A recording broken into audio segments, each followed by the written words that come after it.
Darkness to me is hopelessness. To me, darkness is being backed into a corner and not seeing a way out. There's no freedom there. There's no hope or joy there. No peace. I was living a terrible life, and I was going to either die or go to jail. So Richie loved baseball. He was on a little league. He didn't hold a bat like a 9-year-old boy would hold a bat. He just held it like a professional. And every time he'd get a hit, he would that smile would be on his face. There was a point where I definitely did not know if I was going to live. And physically, emotionally, mentally, I was definitely at the bottom, the depth of despair. Every night, when we'd go to bed, we'd say our prayers, and I'd say, Richie, you're the best son in the whole wide world. And he'd say, Dad, you're the best dad in the whole wide world. I would go into a place of there was nothing else in my life, in my mind, anywhere in my body that mattered except where I was going to get some more cocaine. I don't think my little kids really understood. They understood when my hair started falling out, but we went into survival mode, and it was pretty intense. I lied to my family. I treated my family as poorly as you could imagine, and probably worse than you can imagine. I received a phone call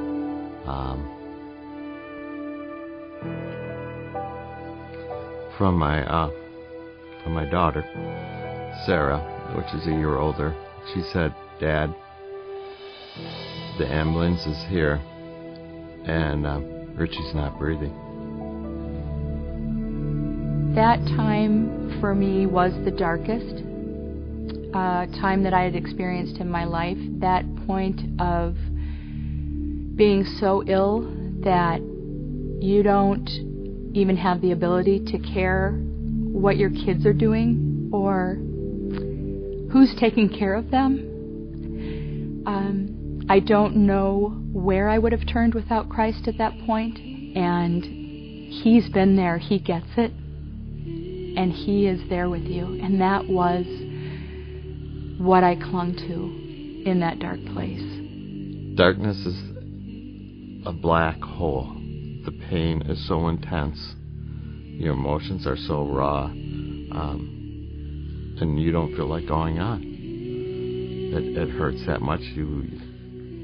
You wonder, how could God take a 9-year-old child that's done nothing wrong and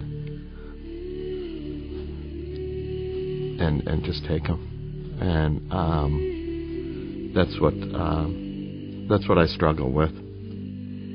My first brush with Jesus Christ came in the hospital the last time that I was in rehab. I went down to a chapel on a Sunday, and I don't know why, but the nurse said there was a mass, and I went down there. And there was no one there, and I remember sitting in the back row of the church, of the chapel, and I remember looking at the crucifix above the altar and just saying out loud in the room, I can't do this by myself, I need your help. And he did.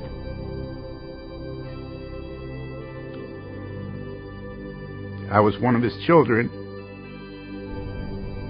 I wasn't saved, and I asked him for help, and he was there. When I walked out of that chapel, I never looked back, and I never did drugs again. My hope is that my wife does come around. She's real mad at God, and when I pray at night, that's the first thing that I ask for, is just soften her heart, so that she can open up her heart to the Lord, because it's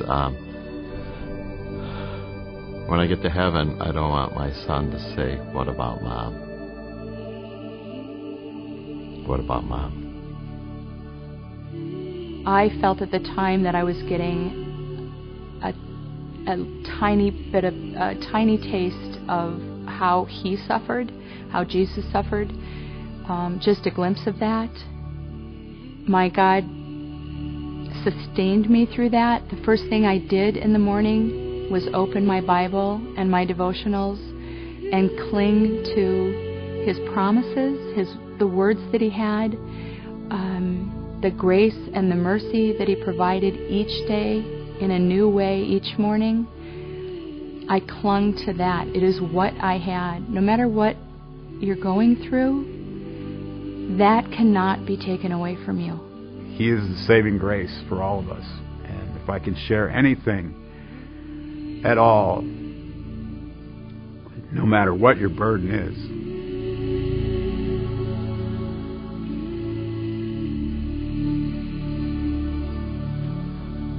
if you ask Jesus, He will answer you.